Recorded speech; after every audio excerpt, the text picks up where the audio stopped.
Alcalá Día a Día. El acoso no cabe en las aulas, en los centros educativos de Alcalá de Guadaira, y cuando se presenta se activan todos los mecanismos necesarios para su expulsión inmediata. El ayuntamiento, los diferentes institutos de secundaria de nuestra ciudad cumplen ya una década desde la puesta en marcha de un programa mancomunado para la formación de mediadores en la resolución de conflictos en el entorno escolar y que abarca a todos los integrantes de la comunidad educativa, desde alumnos, padres y profesores. La estrategia se ha ido adecuando a las nuevas herramientas y usos de los jóvenes, y de este modo se han incorporado acciones para prevenir los peligros que entrañan para ellos el manejo, por ejemplo, de las redes sociales o el acceso a Internet. Carlos Segura, ¿qué tal? Muy buenos días. Hola, buenos días. Bueno, ¿cómo se trabaja en este sentido? Hay muchos padres que escuchan la radio por la mañana, que tienen ahora mismo a sus hijos en los diferentes centros educativos, especialmente en los institutos, y seguramente muchos se preguntarán, bueno, ¿cómo se trabaja en un centro, en un colegio, en un instituto, en este sentido, por parte de los profesionales como por ejemplo tú? Bueno, el trabajo que hacemos sobre todo es en dos líneas. Por un lado, prevenir que aparezca el conflicto, prevenir que aparezca el acoso, ¿vale? Y por otro lado, cuando ha aparecido, cómo se puede intervenir. Por un lado es atender cuando hay un problema, y sobre todo estamos poniendo más énfasis y más atención en prevenir el conflicto. En ese sentido, lo que se hace es, si hay un conflicto, pues formar, como bien has dicho antes, a mediadores con una serie de técnicas, entrevistas, una serie de pasos que tienen que cumplir. Lo estamos formando para que sean los propios chavales los que ayuden a las personas que han tenido un conflicto, a que esas personas que han tenido un conflicto lo puedan resolver, ¿vale?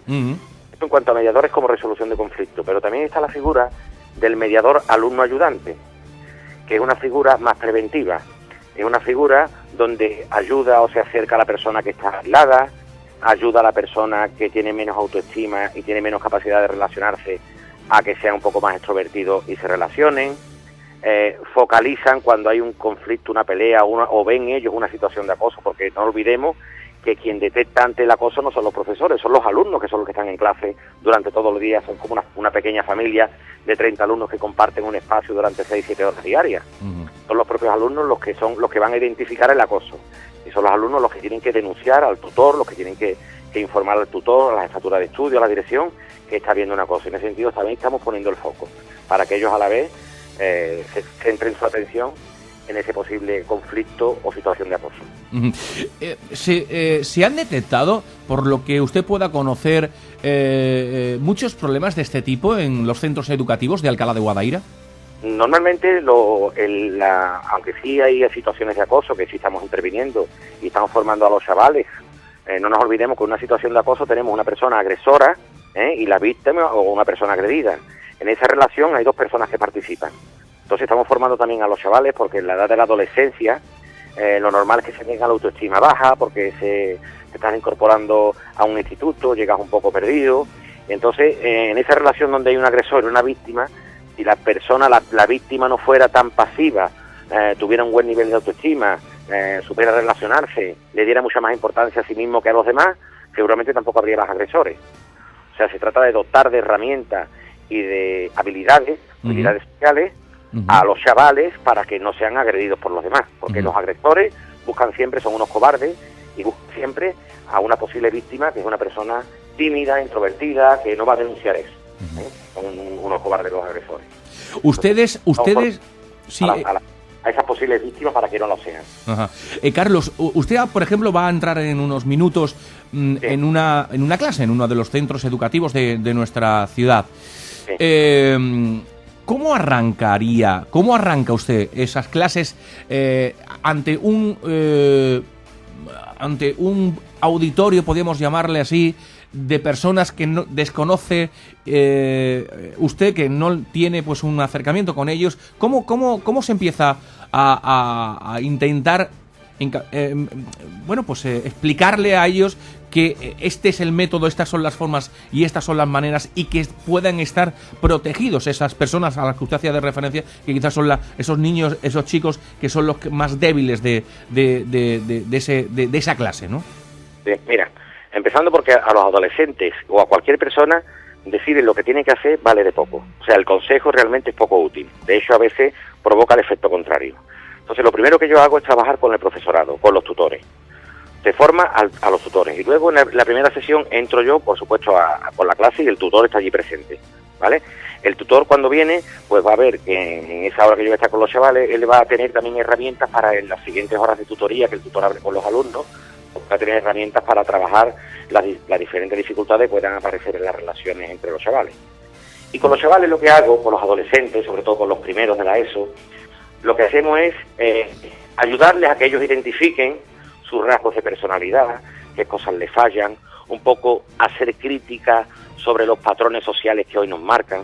Hoy la sociedad nos está marcando que un niño tiene que estar petado, tiene que estar cuadrado, y que la imagen es súper importante para ellos y para ellas. Entonces ocurre que lo que la sociedad un poco nos está marcando con respecto a la imagen, la importancia de la imagen, está haciendo bastante daño en los jóvenes, porque estos jóvenes que no llegan a ese nivel que exige la sociedad, la niña tiene que tener unos kilos, tiene que tener una forma de vestir, tiene que tener un modelo para ser popular. Todas esas personas que no lleguen al modelo social que nos están vendiendo de imagen, todas esas personas que no lleguen, pues tienen un nivel bajo de autoestima. Entonces un poco que ellos identifiquen todas estas cosas que la sociedad nos está por donde nos encausan, que seamos críticos ante la sociedad en general, ante los medios de comunicación, que seamos críticos, y luego un poco que veamos nuestra parte especial, porque cada uno somos seres especiales, somos únicos, no hay nadie como nosotros, ¿no? De alguna manera, ayudarles a que tomen conciencia de lo importante que es tener un buen nivel de autoestima, y ayudarles a tomar conciencia a que ellos son importantes, que ellos tienen que ser los actores principales en su vida, no los actores secundarios. Carlos, ¿se ha dado en algún caso que después de haberle explicado cuáles son los mecanismos, las formas, las maneras, los métodos a los que usted está haciendo referencia, algún alumno se haya podido acercar a uno de esos mediadores, a uno de esos profesores, a usted mismo? ¿Se ha dado el caso de que le haya servido a alguna persona que haya podido estar sufriendo este tipo de acoso? Por supuesto que sí. No solamente cuando está ocurriendo un acoso, sino que además nos cuentan, cuando están en primaria, situaciones de acoso que han tenido en primaria, cuando han sido acosados. Entonces ellos de alguna manera toman conciencia de que ellos podían haber prevenido el acoso, podían haberlo evitado. No podemos, de lo que se trata es de darle herramientas a la persona acosada, y por supuesto que sí. A partir de esto, cuando tú hablas con ellos durante una hora, y ellos pues reconocen, mira, yo en primaria fui acosado, yo ahora estoy teniendo esta situación, aquí hay una persona más agresora. O sea, eso te lo cuentan ellos totalmente. Cuando usted dice, Carlos, que hay que dotarlo de más herramientas, ¿a qué se refiere exactamente? Herramientas sociales, habilidades sociales, habilidades que necesitamos para relacionarnos con los demás. Un chaval con 12 o 13 años tiene poca inteligencia emocional y tiene pocas habilidades sociales, porque hoy, sobre todo, las relaciones entre los adolescentes, muchas relaciones las hacen a través de Internet, a través de las redes sociales. Por tanto, el saber escuchar, saber iniciar una conversación, saber mantener esa conversación, saber hacer un halago, saber hacer una crítica, saber decir que no, saber resistir la presión de grupo, todas esas habilidades sociales, como los chavales se relacionan mucho a través de las redes sociales y no en vivo, en directo, cara a cara, en la calle, cada vez se relacionan menos, pues entonces sí estamos viendo que cada vez hay más deficiencia en cuanto a las habilidades sociales. Se trata de que esas habilidades sociales para relacionarse con los demás, pues las puedan aprender, porque eso se puede aprender, nadie nace de manera innata con esas habilidades sociales. Hemos hablado del acosado, pero también hay una figura que es el acosador. ¿Se puede trabajar con ellos? ¿Puede, usted decía al principio, al arranque de esta entrevista, que era de vital importancia trabajar con el propio acosador, pero seguramente sea complicado también con una persona que, bueno, en principio es de esa manera de ser, ¿no? Sí, mira, vamos a ver, para una persona acosadora, una persona con un estilo agresivo, tiene ciertos rasgos de personalidad, ¿no? Esos rasgos de personalidad tenemos que hacer una lectura positiva, en el sentido de que tenemos que relacionarnos con él un poco desde la lástima y desde la pena, no desde la rabia. Una persona acosadora, una persona agresiva a mí me genera mucha pena. Y te explico por qué. Una persona agresora o agresiva es una persona con poco vínculo emocional con la familia, se ha sentido poco querido en su familia, es una persona solitaria.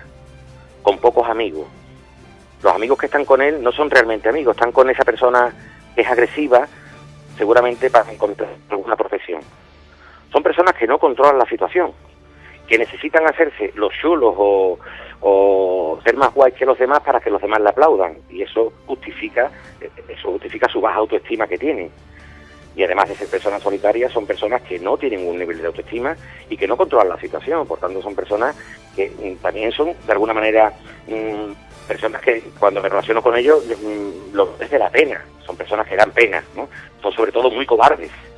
Son muy cobardes porque una persona agresora busca siempre una posible víctima, una persona pasiva, una persona con nivel de autoestima, una persona que no se valora, que valora a los demás más que él. Entonces, eso es posible víctima. Lo que hemos intentado, por un lado, es trabajar con la persona agresora, que pueda explicar, que pueda exponer, que pueda aprender a relacionarse de otra manera, no utilizando la agresividad, y también con las personas pasivas, con las personas que tienen baja autoestima, para que empiecen a tomar más conciencia de sí mismos, se valoren y no sean posibles víctimas de las personas agresoras. Muy interesantes sus palabras, desde luego, Carlos. Muchísimas gracias por estar con nosotros. Formar a esos alumnos, a hablar, negociar con el acosado, con el acosador, como usted decía, a los que muchas veces hay que dar pena y no desde la rabia, porque también pueda tener sus propios problemas.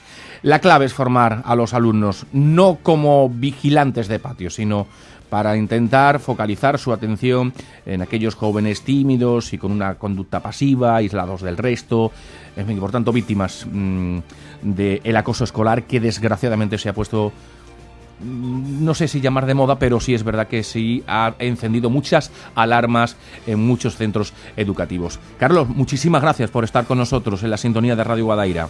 Gracias a vosotros, que tengáis un buen día. Un saludo, buenos días. Alcalá Día a Día.